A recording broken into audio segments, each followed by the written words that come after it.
झोपड़ी में रह रहे हैं, आप लोग भी जब राजा बन जाएंगे, आप लोगों का प्रधान बन जाएगा, आप लोगों का मुखिया बन जाएगा, आप लोगों का मेयर बन जाएगा, आप लोगों का वार्ड अध्यक्ष बन जाएगा, आप लोगों का विधायक बन जाएगा, आप लोगों का एमपी बन जाएगा, मुख्यमंत्री बन जाएगा, प्रधानमंत्री बन जाएगा, तो मेरे साथियों हमारा ये समाज झुग्गी झोपड़ी में नहीं बल्कि नेपाल के महलों में रहेगा, महलों में रहेगा।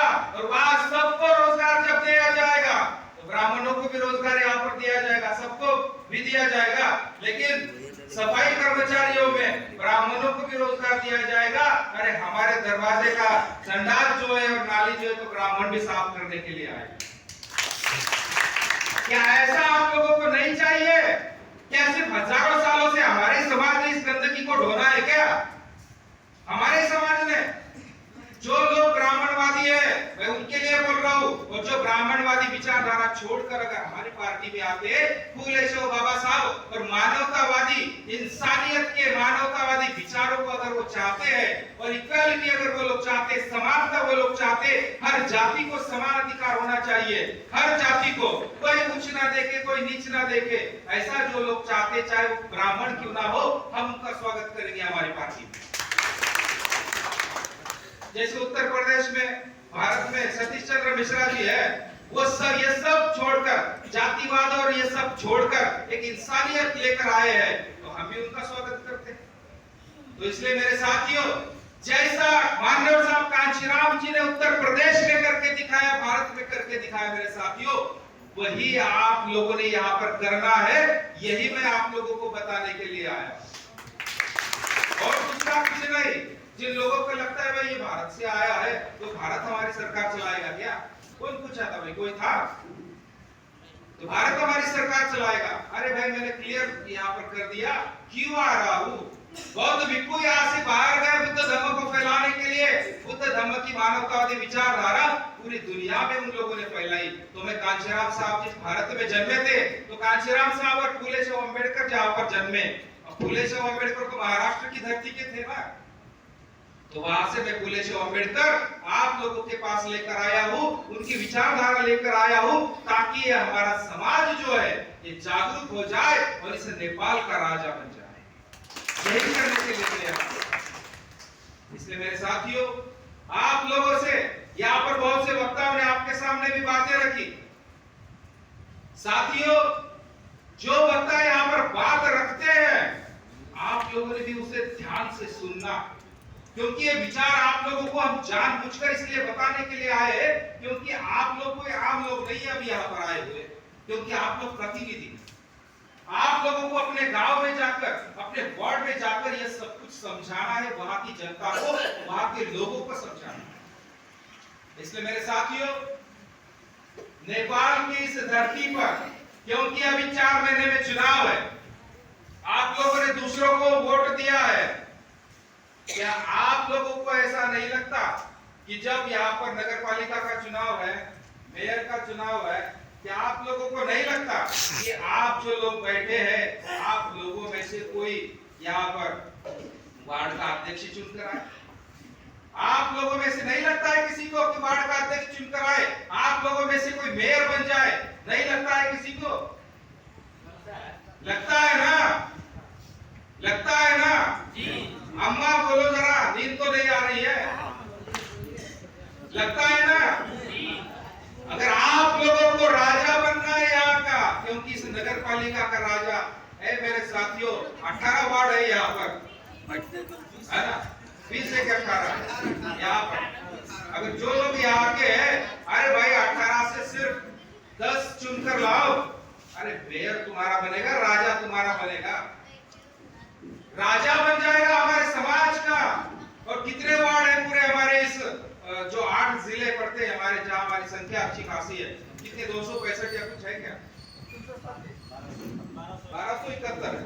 कहाँ पूरे नेपाल में?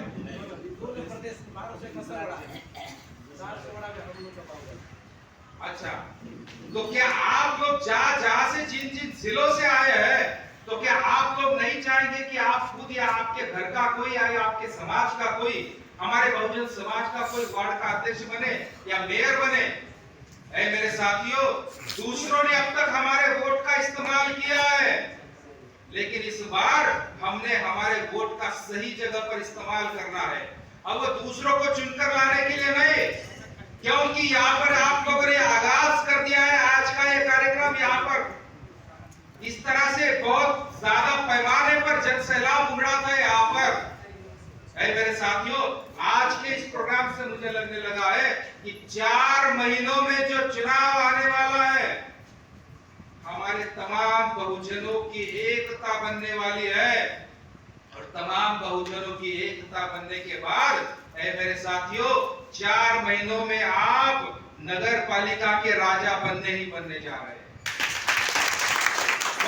बनने जा रहे हैं। इसलिए मेरे साथियों, हम लोगों ने जागरूक रहना है, सजग रहना है।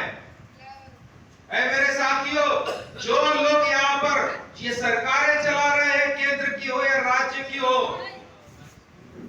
केंद्र की और राज्य की सरकार वालों को हमारी जो पार्टी है तो उनकी आंखों में चुभेगी। अब चुभनी चाहिए कि नहीं चाहिए? चुभनी तो चाहिए।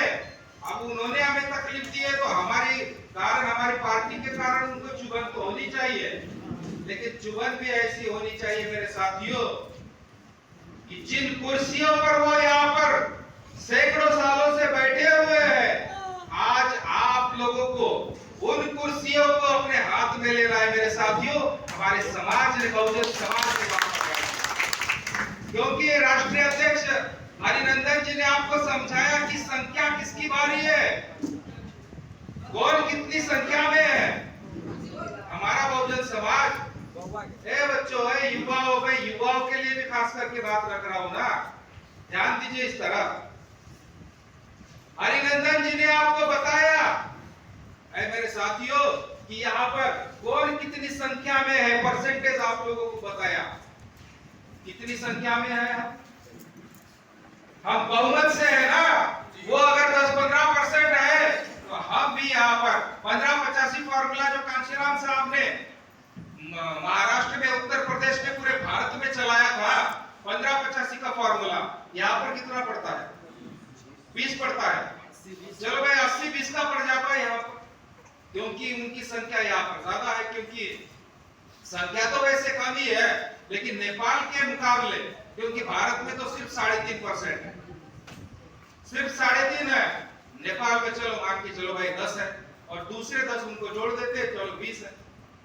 अरे हम 80 है ना, हम अगर यहाँ पर 80% है मेरे साथियों, कांशीराम साहब ने ही कहा था, मैं जानबूझकर बार कांशीराम साहब आपको बता रहा हूँ, क्योंकि मैं कांशीराम साहब के विचार ही आप लोगों को बताने के लिए आया हूँ, क्योंकि कांशीराम साहब के विचारों ने ही उत्तर प्रदेश में सरकार बनाई थी। और हम यही चाहते हैं कि कांशीराम साहब के विचार आप लोग समझ जाए और आप लोग भी मधेश में और नेपाल में अपनी सरकार बना। मेरे साथियों, कांशीराम साहब कहा करते थे, बहुजन बनो और हुक्मरान बनो, राजा बहुजन बनो। यानी पहले हमें बहुजन बनना है। अगर हम सिर्फ चमार बनकर रहेंगे तो एक मुट्ठी भर रहेंगे, हम दुसाध बनकर रहेंगे तो मुट्ठी भर हो जाएंगे। अगर हम यादव बनकर रहेंगे, कुइरी कुशवाहा बनकर रहेंगे, डोम बनकर रहेंगे, हजारी बनकर, पासवान बनकर, दुसाध बनकर, डोम बनकर, धोबी बनकर, अगर हम इतने एक जातियों में अगर हम बटे रहेंगे, आदिवासी बनकर सिर्फ आदिवासी बनेंगे, आदिवासियों में भी अलग-अलग जाति है, अगर हम सिर्फ एक जाति वाले बन जाएंगे तो बहुत कम हो जाएंगे। लेकिन तथागत बुद्ध ने कहा था, इसी धरती पर जन्मे हुए तथागत बुद्ध ने कहा था, बहुजन हिताय बहुजन सुखाय लोकानुकंपाय। क्या कहा था? तथागत बुद्ध ने कहा था बहुजन हिताय बहुजन सुखाय, क्योंकि ये तमाम जातियां जब एक हो जाती है तो निर्माण होता है बहुजन समाज का।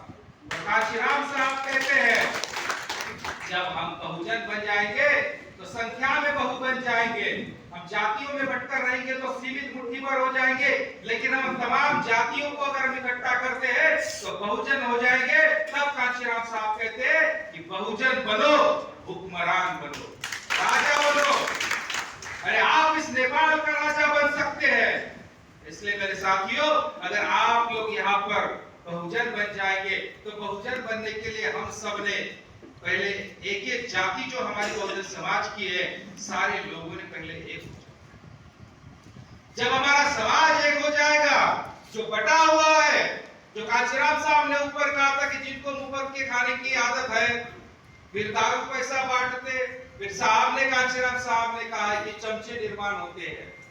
अब हमारे समाज में ऐसे भी चमचे निर्माण हो गए होंगे कि जो दूसरी पार्टियों में है, सरकार में जो पार्टियां है या विपक्ष में जो पार्टियां बैठी है, पहले जिनकी सरकारें थी उनमें भी होंगे। ये चमचे तो होंगे ना वहां पर कि पैसा उन लोगों का खाते हैं, दारू उन लोगों की पीते हैं, फिर हमारे समाज में आते हैं बंटवारा करने के लिए, नहीं भाई फलाना को वोट दो, नहीं भाई फलाना को वोट दो। आते हैं कि नहीं ऐसे लोग? इसलिए मेरे साथियों, अगर हम लोग यहाँ पर जागरूक हो जाएंगे तो हमारा समाज अपने वोट का सही इस्तेमाल करेगा और खुद यहाँ पर राजा बनेगा।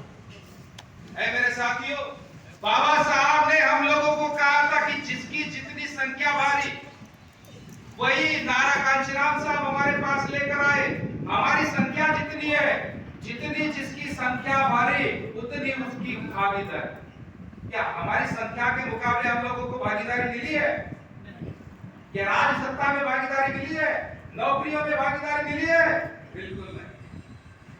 कांचीराम साहब कहा करते थे, धन धरती और कुर्सी बांटो।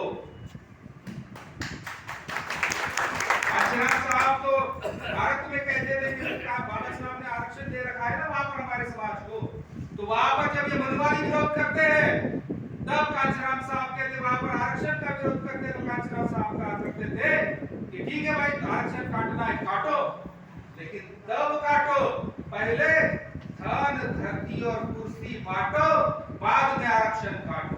ये कांचीराम साहब, इसलिए यहाँ तो हमें आरक्षण ही नहीं दिया। मिला है आरक्षण नेपाल में आरक्षण किसको मिला है? आज जो धरना सेठे जो महलों में रहते हैं, जिनको छुआछूत का कोई संबंध नहीं है, जो जातिवाद, जो खुद जातिवाद फैलाते हैं, जिनको जातिवाद की ज्वाला जिनके पास नहीं पहुंची है, जो सत्ता में हमेशा रहे हैं, मलाई खाते रहे हैं, उन्हीं लोगों के लिए यहाँ पर आरक्षण है। जिन लोगों को दबे कुचले समाज को बाबा साहब ने भारत में आरक्षण दिया है, हम लोग ऐसा चाहते हैं कि जैसा बाबा साहब अम्बेडकर ने भारत में संविधान बनाया और भारत में हमारे समाज को आरक्षण दिया है, वैसे ही यहाँ पर हमारे समाज को आरक्षण दिया है। जिन लोगों को मिला है, छत्रपति शाहू महाराज ने अपनी रियासत में हम लोगों को 50% आरक्षण दिया था। 50 एससी एसटी और ओबीसी को 50% आरक्षण दिया और ऊपर से कानून ऐसा लगा दिया कि जितनी भी यहाँ पर सरकारी भर्ती होगी, सरकारी नौकरी में जब तक ये बहुजन समाज 50% नहीं होता है, तब तक यहाँ पर जो नौकरी में बैठे जिनकी संख्या ज्यादा है, चाहे वो ब्राह्मण हो, इनकी संख्या अगर 50 के ऊपर है तो इनकी भर्ती रोक दी जाएगी। जब तक 50% बहुजन समाज नहीं हो जाता है, तब तक इनकी भर्ती नहीं की जाएगी। अब आप लोग मुझे बताइए कि नेपाल में इतने दुसाध, इतने चमार, कितने धोबी, कितने पासवान, कितने हजारी एसपी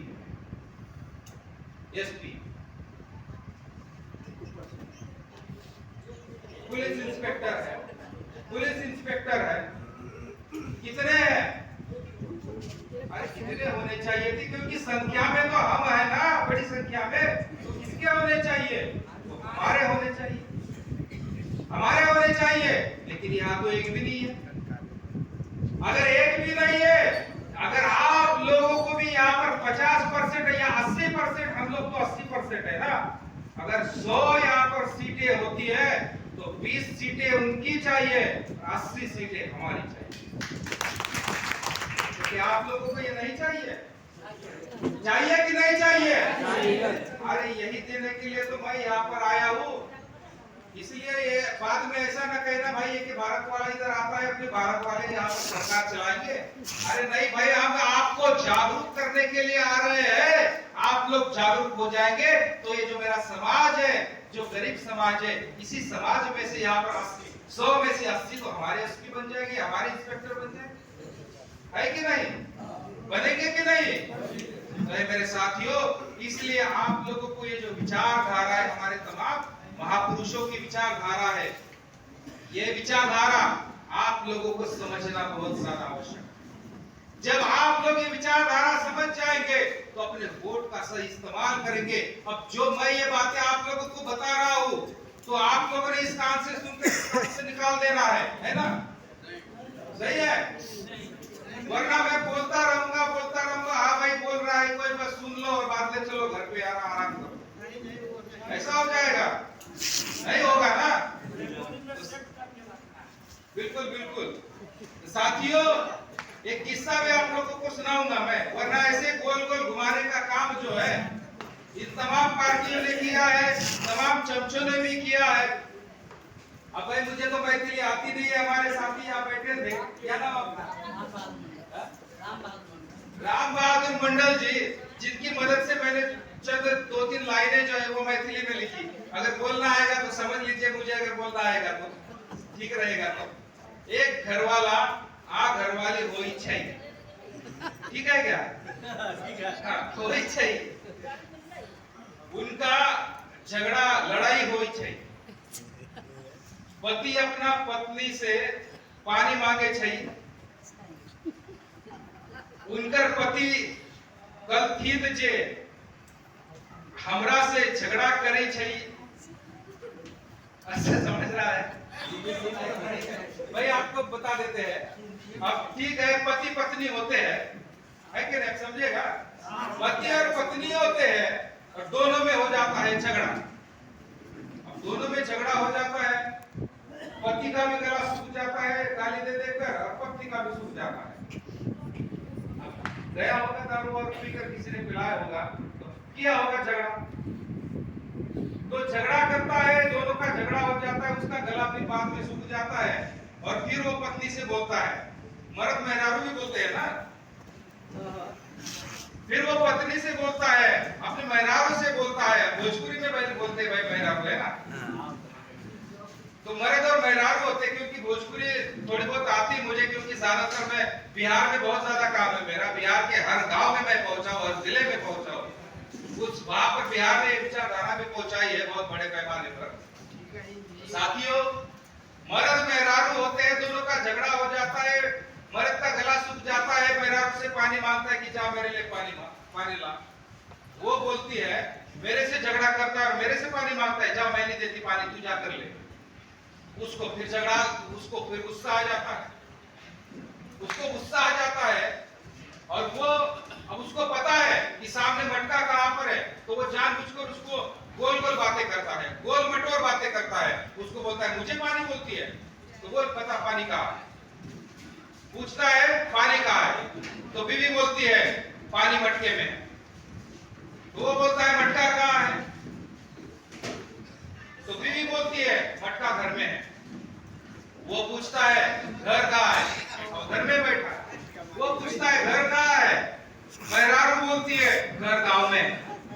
वो बोलता है गांव कहां है, वो बोलती है गांव जो है ना वो ब्लॉक में है, नगर पालिका में। बोलती नगर पालिका कहां है, वो बोलता है नगर पालिका कहां है, तो बीवी बोलती है नगर पालिका जिले में है।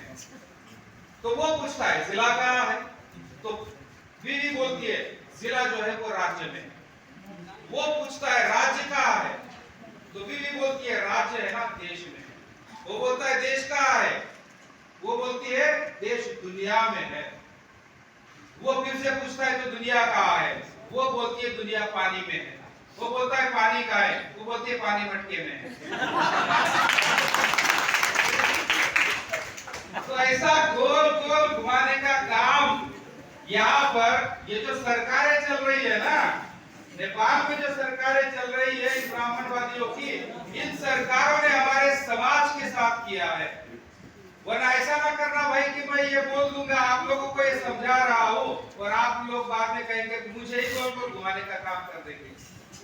ऐसा मत कीजिए, इस कान से सुनकर इस कान से मत निकालिए, है मेरे साथियों, ऐसा गोल गोल घुमाने का काम जो यहाँ की सरकारों ने अब तक किया है, तो ऐसी सरकारों को आप लोगों ने गोल गोल घुमा देना है। आने वाले इस 4 महीने के बाद जो नगर पालिकाओं का चुनाव होने जा रहा है मेरे साथियों, बहुमत से बहुजन एकता पार्टी को विजय बनाना है। आज से 15 महीने के बाद यहाँ पर लोकसभा का विधानसभा का चुनाव होने जा रहा है मेरे साथियों, आप लोगों ने भी अपनी ताकत यहाँ पर दिखा देनी है, अपने वोट की ताकत इस तरह से दिखा देनी है, इतिहास रच देना है इस नेपाल की धरती पर कि अब तक ऐसा किसी पार्टी ने नहीं किया होगा।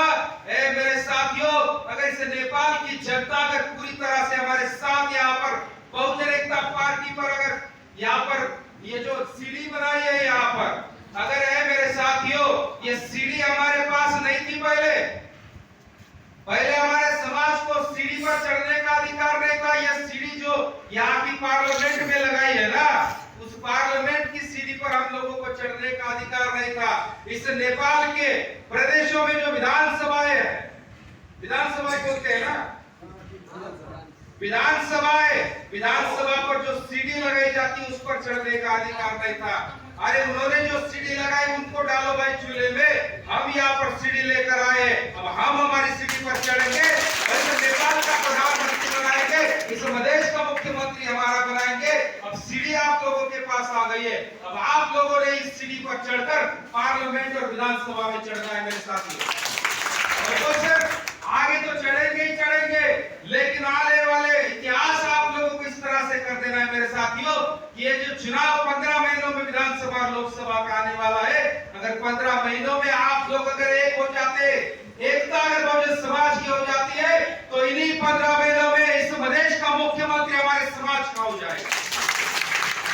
अगर आप लोग साथ देते हैं, वहां पर पहाड़ का अगर हमारा आदिवासी और वहां का दलित हमारा साथ देता है, क्योंकि वहां के संगठन भी हमारे साथ यहाँ पर बहुजन एकता पार्टी से जुड़े हैं, अगर यहाँ का समाज भी और वहां का समाज भी हमारा जागरूक हो जाता है, तो ये मेरे साथियों, हम तमाम इस नेपाल के हमारे मूल निवासियों का जो हमारी पार्टियां है बहुजन एकता पार्टी और वहां पर जो हमारे 2 संगठन चल रहे हैं, वहां के भी जब हमारे एमपी वहां पर इकट्ठा हो जाएंगे और हमारे एमपी यहाँ पर इकट्ठा हो जाएंगे, तो मेरे साथियों, आपके अपने समाज के जवान को, आपके अपने बेटे को, आपके अपने समाज के, ओ माता सुनो जरा भाई, अम्मा, अगर हमारा समाज एक हो जाता है ना, तो तुम्हारे इस समाज का बेटा इस नेपाल का प्रधानमंत्री बन सकता है, तुम्हारे इस समाज का बेटा इस मधेश का मुख्यमंत्री बन सकता है।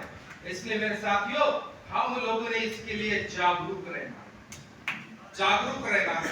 हमारे राष्ट्रीय अध्यक्ष हरिनंदन रंजन जी ने आपसे सवाल भी पूछा था कि जिनको बनना है भाई नेता, तो नेता बनने के लिए मेहनत किसको करनी है? मेहनत कौन कौन करेगा? ऐसे तो नहीं मिलेगा भाई, हम लोगों को मेहनत करनी है, संघर्ष करना है, उसके बाद ही तो फल मिलेगा, है कि नहीं? वरना ब्राह्मण तो कहते हैं कि यदा यदा ये धर्मस्य ग्लानिर्भवति, और उसमें लिखा बहुत कुछ लिखा हुआ है, उसमें कहा भी गया है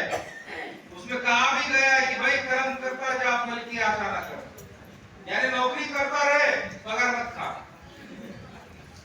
इसलिए हम लोगों ने कर्म तो करना है, लेकिन फल की आशा के लिए कर्म करना है।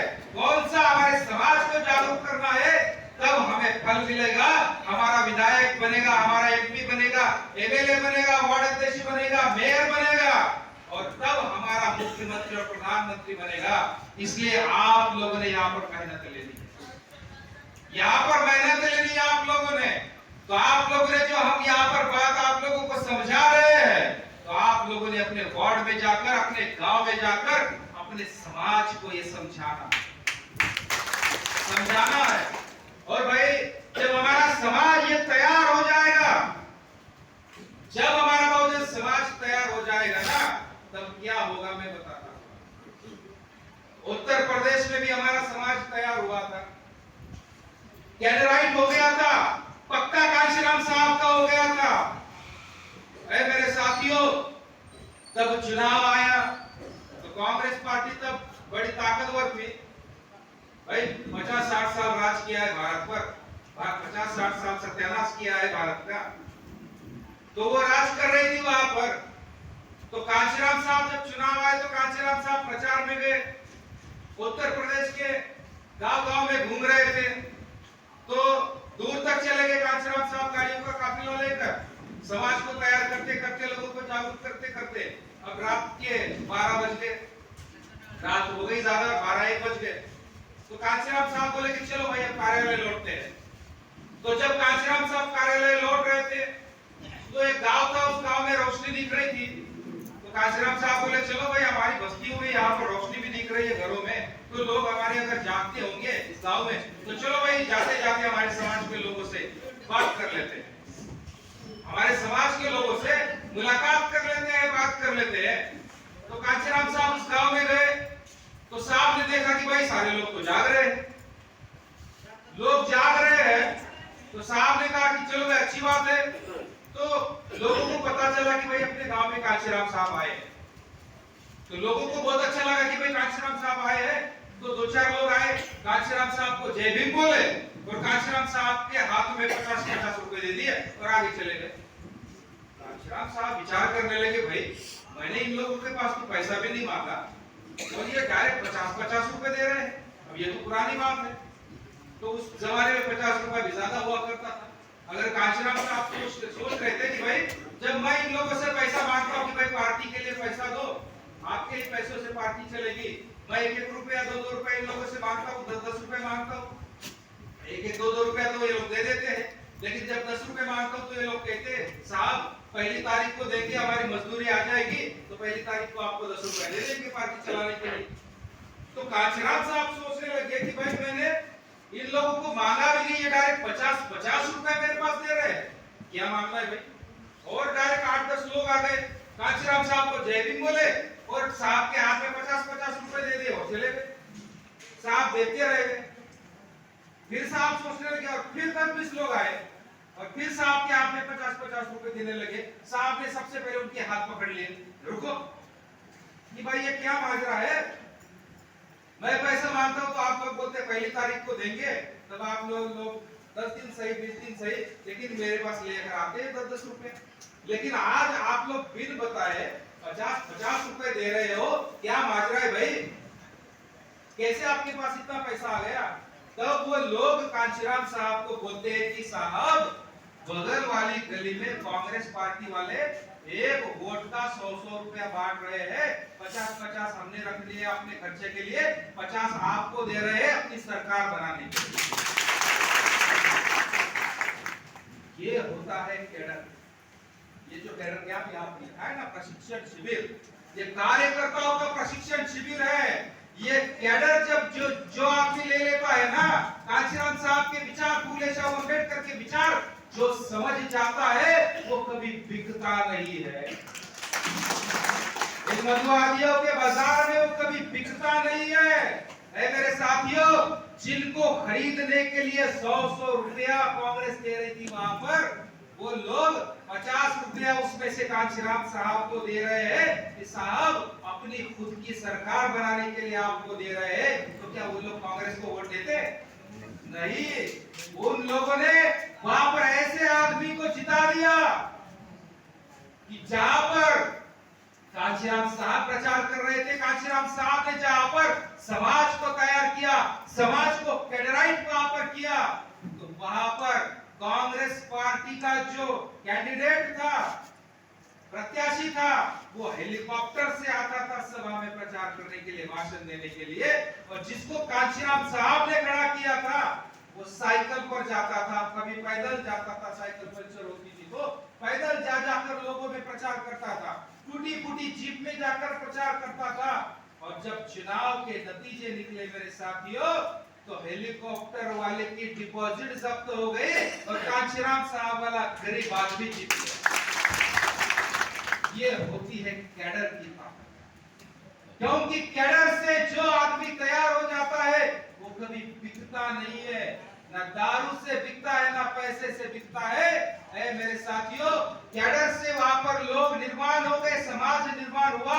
मेरे साथियों, हजारों सालों से हमारी परछाई भी जिनको नहीं चलती थी मेरे साथियों, हमारे अछूत समाज की बहन मायावती, हमारे अछूत अछूत से भी अछूत महिलाओं को समझती है ये मनुस्मृति, ये ब्राह्मणी व्यवस्था। अरे इंसान से भी अछूत से अछूत, आदमी से भी अछूत ज्यादा महिला को समझा जाता है। अरे ऐसी अछूत महिला को उत्तर प्रदेश की सबसे ऊंची कुर्सी पर कांचीराम साहब ने बिठा दिया, हमारे समाज ने बिठा दिया। कब बिठाया? क्योंकि कांचीराम साहब और बहन मायावती के पास करोड़ों अरबों खरबों रुपया नहीं था लोगों के पास फेंकने के लिए, देने के लिए, सारा पैसा बांटने के लिए। कांचीराम साहब ने विचार बताया, हमारे समाज जागरूक किया, इतिहास बनाया, बताया हमारे समाज को।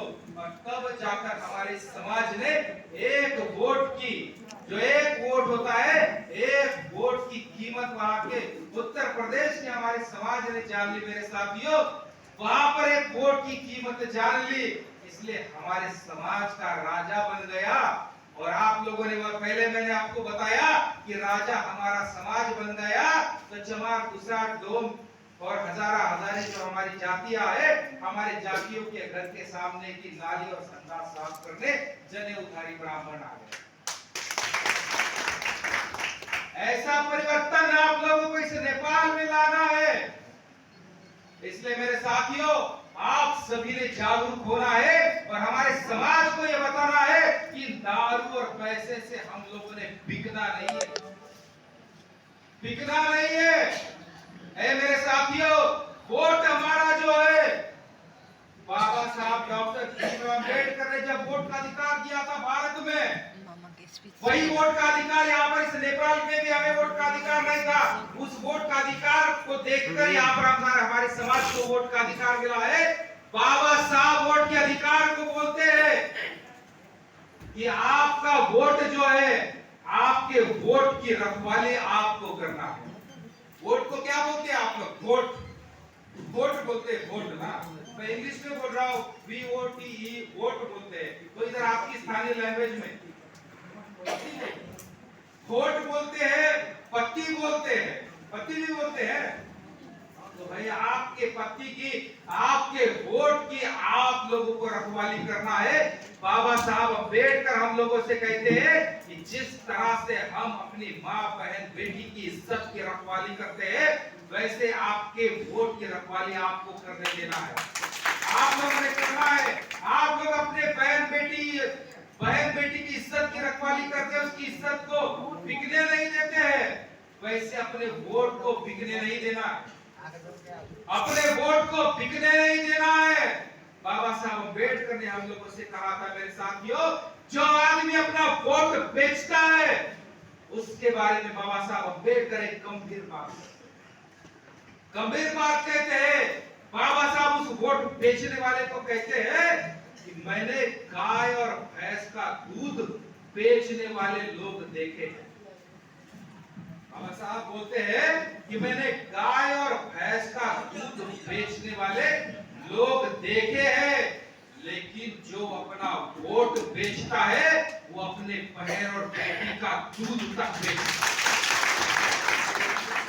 वो अपने माँ, बहन, बेटी का दूध भी बेच सकता है जो वोट को बेचेगा। इसलिए मेरे साथियों, हमारा वोट हम लोगों ने बिकने नहीं देना। उसी वोट से राजा बनना है, स्वराज बनना है। अरे लुटो नहीं, बिको नहीं, लुटने नहीं देना है, बिकने नहीं देना है हमारे वोट को। अरे लुटो नहीं, बिको नहीं, हौसला करो। लुटो नहीं, बिको नहीं, हौसला करो। तुम हुक्मरान बन सकते हो, फैसला करो। फैसला करना है आप लोगों को कि गुलाम का गुलाम ही आपको बने रहना है, कि आपको राजा बनना है। ये आप लोगों ने सोचना है, क्योंकि अब आपके लिए अपनी खुद की पार्टी आ गई है, आपकी अपनी खुद की पार्टी। क्योंकि उत्तर प्रदेश में जब कांशीराम साहब ने पार्टी बनाई, मेरे साथियों जरा ध्यान दीजिए, बात मत कीजिए आपस में। जब कांशीराम साहब ने पार्टी बनाई, तब उत्तर प्रदेश का चमार, गुजरात, हमारा जो समाज था वो कांग्रेस में था। तो कांशीराम साहब ने जब पार्टी बनाई, तब इंदिरा गांधी जो थी वो प्रधानमंत्री थी। इंदिरा गांधी को जानते हैं ना? इंदिरा गांधी प्रधानमंत्री थी। अब इंदिरा गांधी ने कांशीराम साहब को खरीदने का बहुत प्रयास किया, लेकिन कांशीराम साहब बिके नहीं। कांशीराम साहब बिके नहीं। कांशीराम साहब ने जब 1984 में 14 अप्रैल 1984 में 14 अप्रैल यानी बाबा साहब की जयंती को पार्टी का निर्माण किया, बहुजन समाज पार्टी, तो लोगों को तब तक ज्यादा पता नहीं था। पार्टी तो बना दी कांशीराम साहब ने, तब उत्तर प्रदेश का चुनाव आ गया। उत्तर प्रदेश के चुनाव में तब इंदिरा गांधी आ गई। तो इंदिरा गांधी ने पार्टी बनाने के बाद, वो तो कांग्रेस की थी, कांशीराम साहब ने पार्टी बनाने के बाद इंदिरा गांधी ने प्रचार किया एक कांशीराम नाम का आदमी है और जिसने पार्टी बनाई है वो चमार है, वो चमार दुसाद है, दो मैं निचली जाति का है, ये निचली जाति के जो लोग हैं इसने पार्टी बनाई है, इसलिए जो बहुजन समाज पार्टी है ये चमार दुसादों की पार्टी है, डोम चमारों की पार्टी है, ये निचली जाति की पार्टी है। भाई क्या हुआ? सुनिए सुनिए भाई, मैं शांत हो जाओ, उसकी आप लोग बोलेंगे, भाई आप शांत रहिए। साथियों, इंदिरा गांधी ने बताया जिनको प्यास लगेगी वो जाएंगे, भाई आप लोग बैठे बैठे पानी मत दीजिए, जाइए उधर पानी, सीट पर पानी मत दीजिए किसी को, जिनको प्यास लगेगी वो पिएंगे ना, आप लोग मत दीजिए। साथियों, इंदिरा गांधी ने उत्तर प्रदेश में सभाएं ली और सभाओं में कहा कि ये कांशीराम, ये चमार दुसादों की पार्टी बनाई है, कांशीराम चमार दुसाद है, तो ये पार्टी जो उसने बनाई है ये उनकी पार्टी है। तो जब इंदिरा गांधी ने कहा तो हमारे समाज के जो लोग थे भाई, चमार दुसाद, दोड़, डोम, पासी, पासवान, धोबी, हजारा, हजारी, सारे सोचने लग गए, अरे भाई अगर हमारी पार्टी बन गई है तो हम कांग्रेस में क्या कर रहे हैं? हमारी पार्टी बन गई है, हम क्या कर रहे हैं कांग्रेस में? चलो भाई हमारी पार्टी में। तो सारे लोग हमारी पार्टी में, कांशीराम साहब की पार्टी में आ गए। तब कांशीराम साहब ने इंदिरा गांधी को धन्यवाद कहा कि इंदिरा, तूने मेरा समाज मेरी पार्टी को जोड़ दिया, मेरा समाज मेरी पार्टी को जोड़ दिया। तो वहां पर इतनी ताकत हमारी बढ़ गई कि अब हमारा जो शेड्यूल कास्ट का वोट था वो एक जगह पड़ने लग गया, तो एक जगह वो वोट पड़ने लग गया। तो कांशीराम साहब ने देखा कि भाई अब चमार दुसाद, डोम, पासी, पासवान सबका वोट तो मुझे मिल रहा है, लेकिन वो पूरा नहीं हो रहा है। 40,000 वोट मिल रहा है लेकिन 60,000 पर सीट जीतने वाली है, अब 60,000 दूसरा 20,000 वोट में लाओ कैसे? तो कांशीराम साहब ने विचार किया, तो कांशीराम साहब गए भाई कुमार के पास, कुमार के पास गए, यादव के पास गए, ओबीसी के पास गए, कुशवाहा के पास गए, कोहली के पास गए। उनको बोला कि भाई देखो मेरे पास 40,000 वोट है, अगर तू अपने समाज का 20,000 वोट अगर लेकर आएगा तो मैं 40,000 वोट दे देता हूँ, मैं तुझे विधायक बना देता हूँ, एमपी बना देता हूँ। तो वो आ गए अपनी जाति से अपना वोट लेकर, वो 20,000 वोट लेकर आ गया कांशीराम साहब के पास, 40,000 वोट था। अरे उसका वोट एक हो गया, इसका वोट एक हो गया और वहां पर हमारी सीट जीत गई। ऐसी सीटें हमारी जीती और वही इतिहास, वो इतिहास मैंने देखा है, वो इतिहास मैंने जाना है, तो वही इतिहास इस नेपाल में होना चाहिए। जब आप लोगों के वोट इकट्ठा हो जाएंगे और जहां आप लोगों को 10-20 हजार वोटों की जरूरत पड़ेगी, तब हम दूसरी कम्युनिटी से, ओबीसी समाज से भी कहेंगे, कुमार से कहेंगे, यादव से कहेंगे, कोयरी से कहेंगे, कुशवाहा से कहेंगे, जो ओबीसी जातियां है, मुस्लिम समाज है, उन लोगों से हम कहेंगे कि भाई हमारा इतना वोट है, तू भी इधर आ जा, हम तुझे जिता देते हैं। तो उसको भी जिता देंगे, हमारे समाज को भी जिता देंगे। यहाँ पर ताकत किसकी बढ़ेगी? यहाँ पर सीटें किसकी बढ़ेगी? अरे एमएलए एमपी जब हमारे बन जाएंगे, हमारी ताकत नेपाल में बन जाएगी। तो मेरे साथियों, बाबा साहब के इस बच्चे को, बाबा साहब के हमारे समाज को, भूले जाओ बाबा साहब अम्बेडकर को मानने वाले हमारे समाज को, कांशीराम साहब के इन बब्बर शेरों को इस नेपाल का प्रधानमंत्री और मुख्यमंत्री बनने से कोई नहीं रोक पाए, कोई नहीं रोक पाए।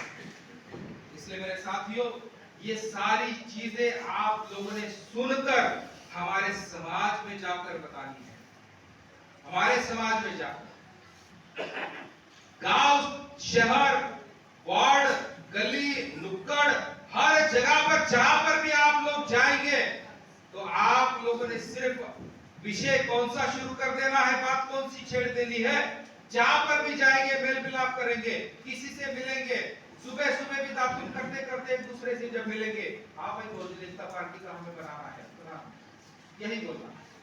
एक दूसरे को यही बता रहे कि कुछ भी करो, लेकिन हमें देश का राजा बनना है। और देश का राजा बनने के लिए हमें जो वार्ड का चुनाव है ना, सबसे पहले आपने वार्ड का राजा बनना है। देश का राजा बनने के लिए आप लोगों ने वार्ड का राजा बनना है। इसलिए मेरे साथियों, आज यहाँ पर सिर्फ ये कार्यकर्ताओं का कुछ जिलों का प्रशिक्षण शिविर था, तो यह हॉल भी हमारे लिए बहुत छोटा हो गया। बाहर लोग खड़े थे, उधर लोग खड़े थे, बड़े पैमाने पर सीढ़ियों पर लोग खड़े थे, बहुत बड़े पैमाने पर। सिर्फ हमारा ये छोटा सा कार्यक्रम था, इतने बड़े पैमाने पर लोग यहाँ पर इकट्ठा हुए। मेरे साथियों, एक ऐसा भी आदमी हमारे बीच में है जिसने भी कोई फलाना नाम की कोई पार्टी बना ली थी और उसका कुछ राष्ट्रीय अधिवेशन भी रखा था कुछ दिनों पहले, है कि नहीं? राष्ट्रीय अधिवेशन उसने रखा था। कितने लोग थे?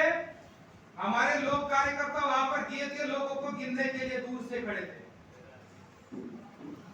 लोग कितने थे भाई? यहाँ पर मुझे आंकड़ा पता चला कि 13 लोग थे। 13, मैंने तो 43 सुना था, लेकिन जो आंखों देखा हाल है वो 13 लोगों का है। 13 यानी जो अपने समाज का नुमाइंदगी करने के लिए, प्रतिनिधित्व करने के लिए जो अपने आप को कह रहा है, वो राष्ट्रीय अधिवेशन करता है तो 13 लोग इकट्ठा होते हैं।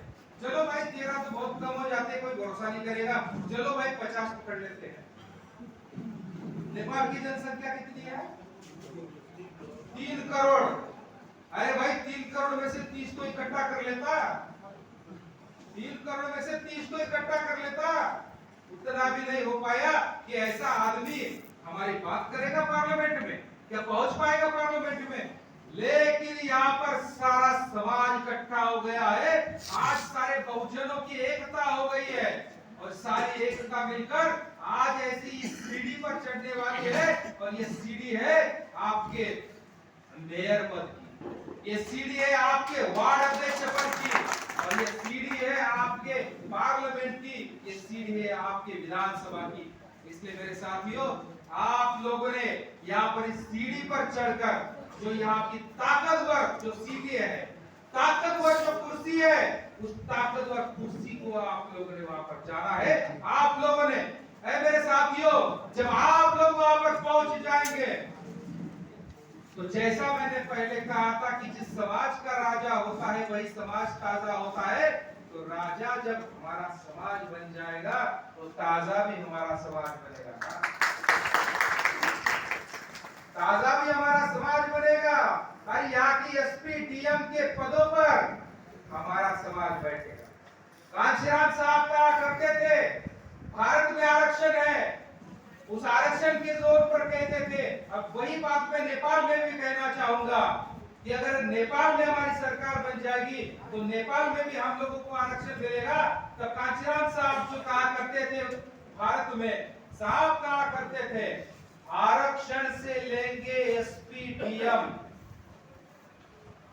आरक्षण से लेंगे एसपी डीएम और वोट से लेंगे सीएम पीएम,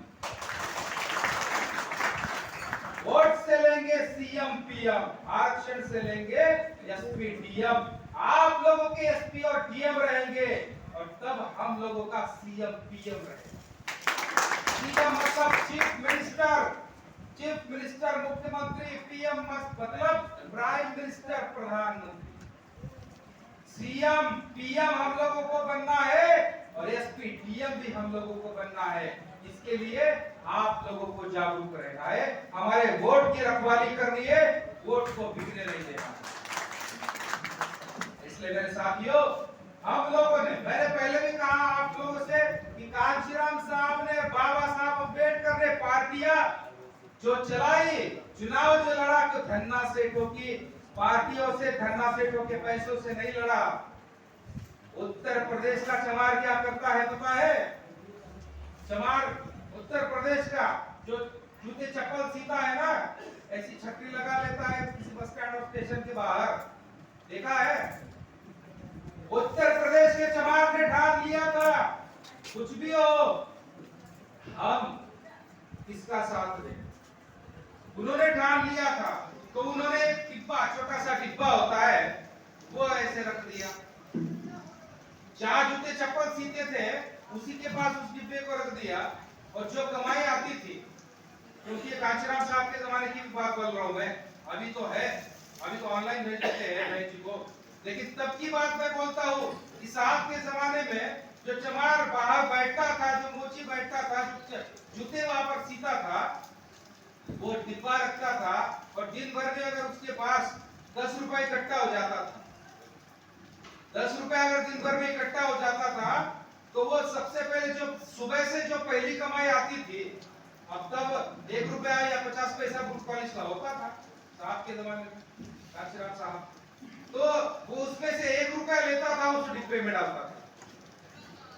तो भाई उस डिब्बे में 1 रुपया डाल देता था और फिर एक दिन का 1 रुपया तो 30 दिन का हो गया 30 रुपया, 30 दिन का 30 रुपया हो गया।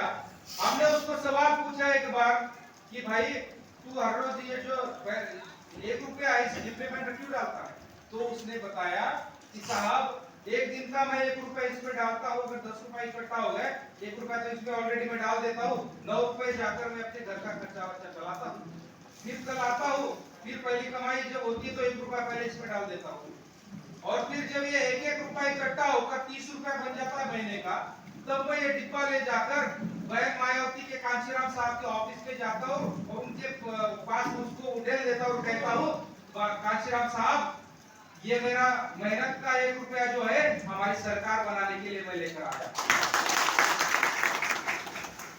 30 का 30 रुपया है साहब, ये 30 रुपया रखिए और हमारी सरकार बनाइए। ये जज्बा और ये जुनून था उत्तर प्रदेश के उन लोगों का कि जिन्होंने एक कारनामा कर दिखाया, अरे अपनी कमाई का 1-1 रुपया तक दिया और बहन मायावती को वहां पर कांचीराम साहब ने उत्तर प्रदेश का मुख्यमंत्री बना दिया। ऐ मेरे साथियों, वही आप लोगों ने करना है। यहाँ पर आप लोगों ने मेरे साथियों, कि आप लोगों को कोई भारत से अदानी अंबानी पैसा देने वाला नहीं है, यहाँ से कोई प्रचंड या शर्मा वर्मा आप लोगों को पैसे देने वाला नहीं है कि ये लो भाई और पार्टी चलाओ, वो देने वाले नहीं है। ये जो पार्टी आपकी अपनी पार्टी है, आपकी अपनी पार्टी आपके अपने पैसों से चलेगी। आप 1-1 रुपया इकट्ठा कीजिए और 1-1 रुपये से अपनी पार्टी को जिताइए मेरे साथियों, और आप खुद वहां पर वार्ड के अध्यक्ष बन जाइए, आप खुद अपने समाज को अध्यक्ष बनाइए, आप खुद वहां पर एमएलए एमपी बनाइए और सीएम डीएम सीएम पीएम बनाइए। मेरे साथियों, जब आप लोग यहाँ पर एक हो जाएंगे, जब आप लोग यहाँ पर अपनी जेब का 1 रुपया खर्चा करेंगे इस पार्टी को चलाने के लिए, ये पार्टी आपके लिए काम करेगी, क्योंकि इस पार्टी का राजा ये आपका अपना राजा रहेगा। इस पार्टी का राजा बनेगा आपका अपना बच्चा बनेगा, आपका अपना बच्चा बनेगा। इसलिए मेरे साथियों, पार्टी अगर चलानी है पूरे नेपाल में, इन धन्ना सेठों की पार्टियों के विरोध में चलानी है, तो वैसे ही आप लोगों ने करना है जैसा कांचीराम साहब को उत्तर प्रदेश के लोगों ने साथ दिया। अरे 1-1 रुपया जो 10 रुपया कमाता था, वो दिन का 1 रुपया भी कांचीराम साहब को लाकर देता था कि साहब अपनी सरकार बनाओ। इसलिए मेरे साथियों, आप लोगों ने अपनी सरकार बनाने के लिए आप लोगों ने इकट्ठा होना है। जो आदमी मजदूरी भी करता है उसने भी 1 रुपया इस पार्टी को लगाना। जो आदमी कहीं टीचर है, कहीं नौकरी कर रहा है, किसी भी काम धंधे में है, चाहे सरकारी नौकरी में है, तो उसने भी बाबा साहब अम्बेडकर ने कहा था कि अपनी सरकार बनाने के लिए और अपने समाज की रखवाली करने के लिए, हिफाजत करने के लिए, हमारे समाज का उत्थान करने के लिए अपनी कमाई का 20वां भाग दो, 20वां हिस्सा दो। जो 100 रुपया कमा रहा है वो सिर्फ 5 रुपया है कि नहीं? जो 100 रुपया कमा रहा है वो सिर्फ 5 रुपया दे। ऐसा बाबा साहब डॉक्टर भीमराव अंबेडकर ने कहा मेरे साथियों। उसी पर अमल कांचीराम साहब ने किया, उसी पर अमल उत्तर प्रदेश की जनता ने किया, और फिर उत्तर प्रदेश की जनता ने हमारे गरीब समाज का बच्चा वहां पर कांचीराम साहब ने चुनाव में जिसको वहां से लड़वाया, सारे गरीबों को वहां पर टिकट दिया, और सारे गरीब वहां पर एक एक पैसा भी कांचीराम साहब को देते थे। कांचीराम साहब खुद वहां पर जाते थे और लोगों से कहते थे कि भाई नोट भी दो, वोट भी दो, बीएसपी को चुनकर दो। तो लोगों ने भी नारा दिया कि कांचीराम साहब आपको नोट भी देंगे, वोट भी देंगे और बीएसपी को चुनकर देंगे। ये नारा उन लोगों ने दिया, वैसा ही आप लोगों ने यहाँ पर देना है मेरे साथियों नारा कि वोट भी देंगे, नोट भी देंगे और बीईपी को चुनकर देंगे, बहुजन एकता पार्टी को चुनकर देंगे। बीईपी है ना आपकी, बीएपी, बीएपी है ना, बहुजन एकता पार्टी, बीईपी नहीं।